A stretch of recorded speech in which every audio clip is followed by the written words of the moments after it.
This is Hannibal here from the Hannibal TV on YouTube with my weekly review of the points I find interesting in Dave Meltzer's Wrestling Observer newsletter. Hulk Hogan's TMZ special aired this week. I saw it on YouTube.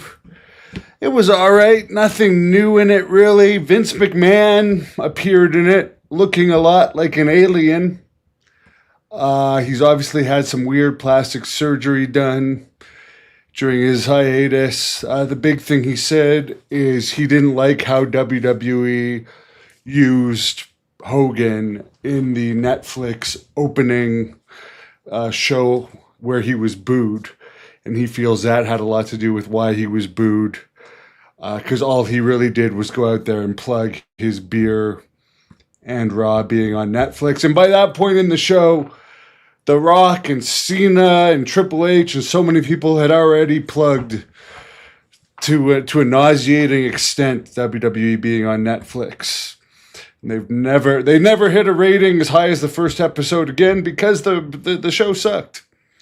And it's been reaching all-time lows since '93 lately because people just aren't watching on Netflix like they used to. Apparently, Tony Atlas did a eulogy at a Limitless Wrestling event in Lewiston, Maine, August the 9th, and was booed so heavily he eventually just gave up talking about Hulk Hogan. So obviously Hogan not popular in Lewiston, Maine. Apparently the TMZ Hogan special did a 0.13 rating. Triple A and CMLL will end up drawing more paid fans than WWE in 2025. This has a lot to do with how few shows WWE is putting on this year. Almost no house shows and pretty much just Raws, SmackDown, and pay-per-views. Which they're getting good crowds overall for Raw and SmackDown.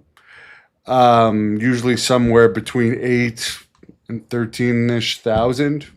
But there's no more house shows. So, for instance, Raw was in Quebec City on Monday. They had 9,000 fans, a 19,000 seat building. So 10,000 people shy of being sold out.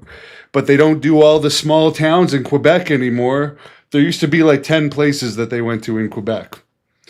So now they'll all drive to Quebec City. And like, for instance, Montreal. They were in Montreal last night for SmackDown. 13,000 fans.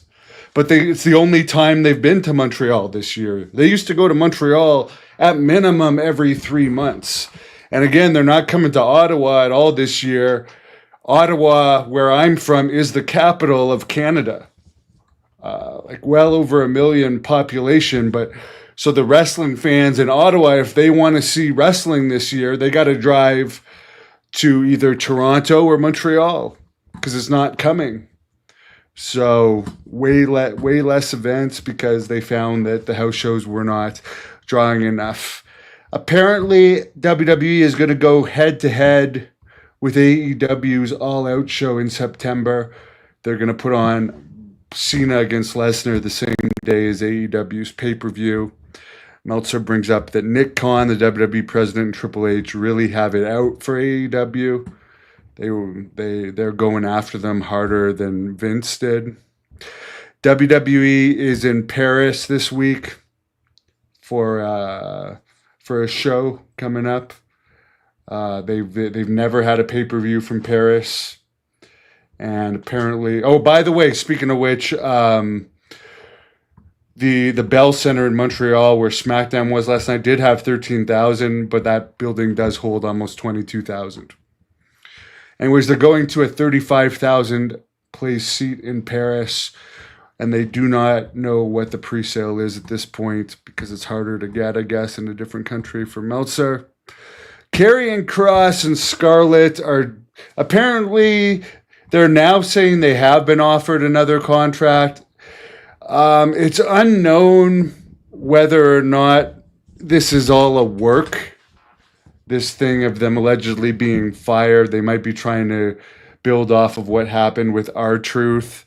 But the thing is, the whole R-Truth thing, I mean, it didn't really, they brought him back. Yeah, he got signed again. But what have they done with him since they basically brought him back, made him shave his head. And other than that, they did nothing with him. So basically, he'll probably eventually end up being fired again, but at least he's making money for the cross thing. I don't exactly know what they're doing with him. We had a vote on it here. I did 2 votes yesterday. Let's put up the results. I did not save that very well. Never mind. I did not screenshot that very well. Let me re-screenshot that. But basically, most of you guys think it is a work, this whole Karrion Kross thing. I also do think it's a work, and it's a work that doesn't appear to be getting over that well at this point, because there was no cheers for him to come back in Quebec City, for example. So I did actually 2 polls. The first one, 51% of you think that the whole Karrion Kross thing is a work. 24% think he's not really released. And 25% don't care because they haven't done anything with him anyways in his 2 previous contracts. And by the way, if you're really good, you'll find a way to get over, like Chris Jericho found a way to get over in WCW. To me, Kross, if I had been given the chances that a Kross has got, I would have got over, because I know how to get over. He's one of the better ones these days, but honestly, I think he's overrated. I truly think he's overrated. The other poll that I put up is TNA is up for sale. Who's going to buy it? 60% of you think WWE. 17% think the old UFC owner, Lorenzo Fertitta. I don't think he might be interested in buying it, but I don't think he will buy it. Vince McMahon, 18% of you think he'll buy it. He would be the best person to buy it. He could do the most with it, but apparently WWE has the first option of who can buy it. So they would take it, I think, before they would let Lorenzo take it. And only 5% of you think Tony Khan would buy it, which again, WWE would not let it go to Tony Khan. They would buy it before that.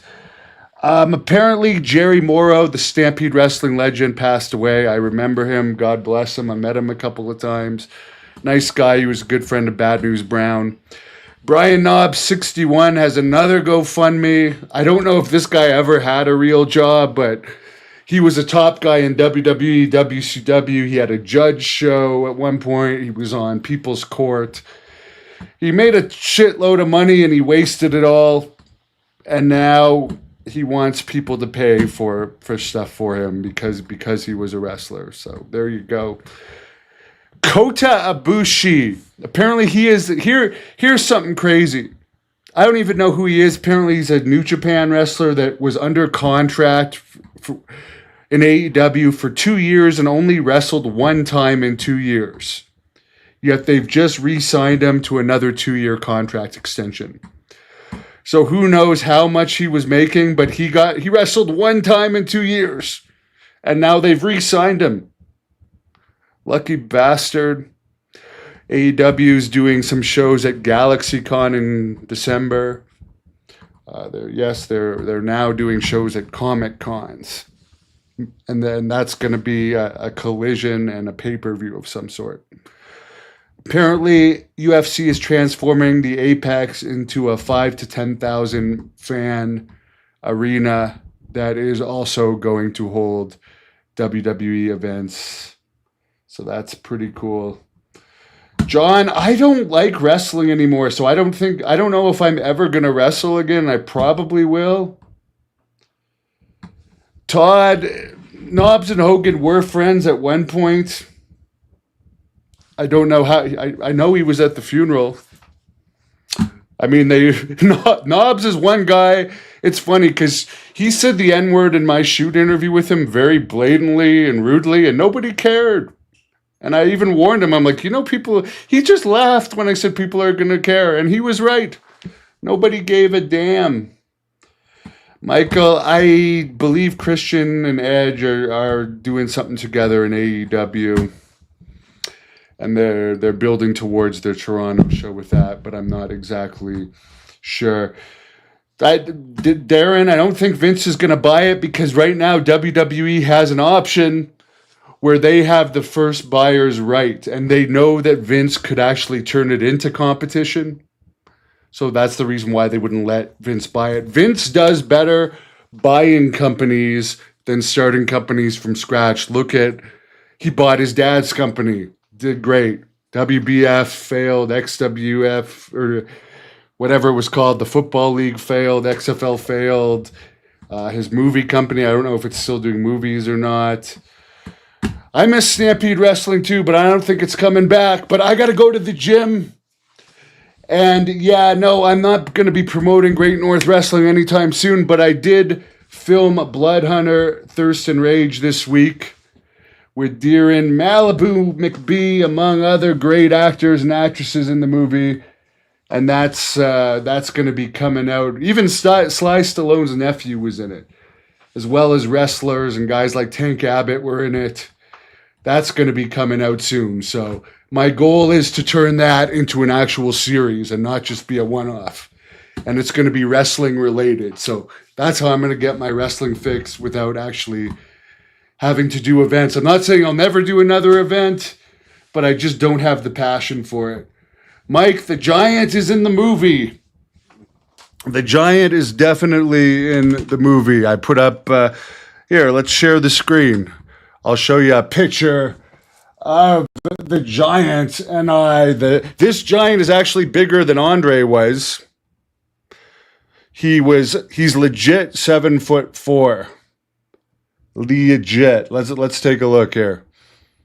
There he is. Massive, because I'm 6'4". You can see he's a good foot taller than me. Anyways, guys, I'm off to the gym. Wish you a wonderful